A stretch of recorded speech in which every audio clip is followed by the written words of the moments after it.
January 9th, and the Amherst Ramblers are in town taking on the Valley Wildcats. First minute of the hockey game, pass goes across, and a beautiful one into the back of the goal. The Amherst Ramblers' King scores the opener just 1 minute exactly into the contest on that nice setup in front. Later on, Wildcats on the power play. Nocella, Deacon, slapper by Cote is in, and the Wildcats tie the game. Vital Cote scores from the faceoff dot inside the Amherst zone on the power play to make it 1-1. Later on in the period, Wildcats win the draw, pass up the middle, springs Dylan Morley, and he's in all alone, taken down from behind, slides into the goal, and the referee says that's a penalty shot. So Dylan Morley hauled down for the Wildcats, and he'll go one-on-one with Galloway in the Amherst net.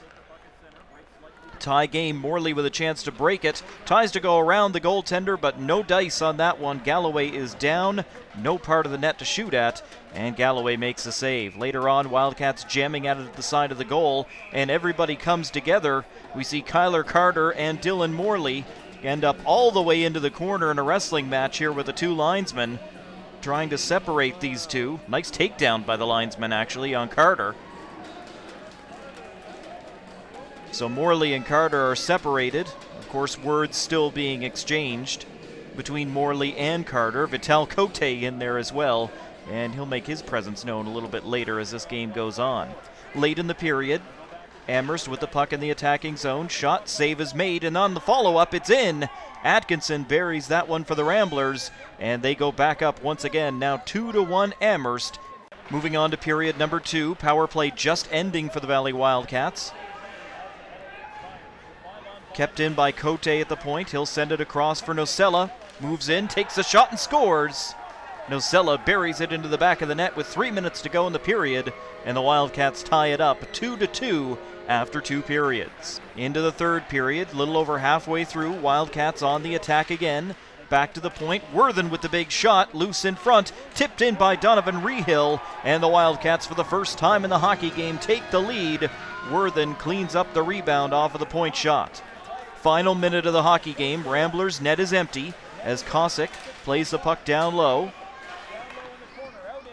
But it'll be grabbed by Tidman of the Wildcats. He'll fire at the length of the ice. It's into the open net. An empty net goal for Brett Tidman, and the Wildcats go up 4-2 with about a minute to play. This game was already chippy. There were a lot of penalties early on. You see McNeil gets run, and then quickly Patterson follows up defending his teammate. And this thing, the last minute of this game turned real chippy. There were a lot of penalties in the hockey game. It settled down in the third period, and then at the end, everything just kind of fell off the rails again. A face-off with just a few seconds to go. And then we get Rehill trying to go here with Theriault. And Theriault not backing down from the big guy at all. They get up in the face. Linesman will separate them, and then, guess who's back? It's number 47 again, Dylan Morley, getting into it with Kosick this time, as the referee has to come between those two. Linesman will keep Janes and King apart and then go in to help break up Morley and Kosick as well. So players are going to be sent off here. The referee getting rid of everybody, and then common sense takes over. The referee points to the penalty box. Just take the time off the clock. We're done here. The final seconds are run off the clock, and it is official, a 4-2 victory for the Valley Wildcats over the Amherst Ramblers. A 4-2 victory for the Valley Wildcats tonight over the Amherst Ramblers. I'm standing by with Kyle Alaverdy, who got the win tonight. Kyle, congrats on the win. Thank you. Thanks for having me. Yeah, no problem. It was your first win in a while. You haven't been in nets in a little while. I know Greeno was just riding the hot hand with Eustis, but you got yourself in there and showed pretty well tonight. Yeah, that's all you can do. You can just control what you control. When coach puts me in, I'm going to just work my hardest and try and win games for the team. Hey, you're certainly well-traveled. You're a newfie, right? Oh, yeah. Yeah. And there's no senior hockey's big over there. I've been to some provincial championship games of that, but there's no, the junior A kind of level isn't over there, so you got to come over here to play. Yeah, no, there's no junior A home. There's a closest thing we do have junior B, but there's no junior A, so kids looking to get that level of play have to go far from home. But you know what, it's worth it. If you love playing hockey, why not? Yeah. Right?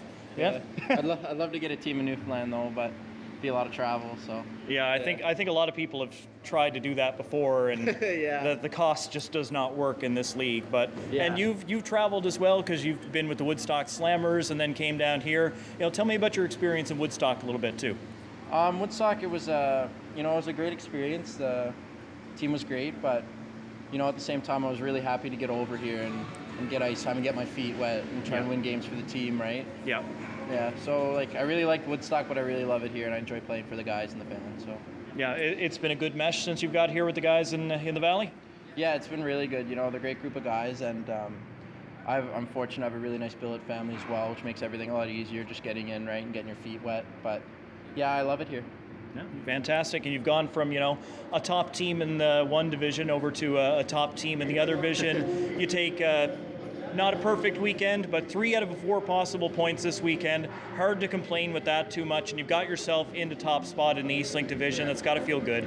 Yeah, no, it feels great, honestly. Being in first is the reason we play. We want to win games, and we've been doing that. So we're in a good spot right now, and we just got to keep winning. All right. Well, hopefully you see some more ice time as we go, Kyle. Congratulations on the win again tonight. Okay, thank you. Yeah, hopefully. That's Kyle Alaverdy of the Valley Wildcats after a 4-2 victory tonight over the Amherst Ramblers.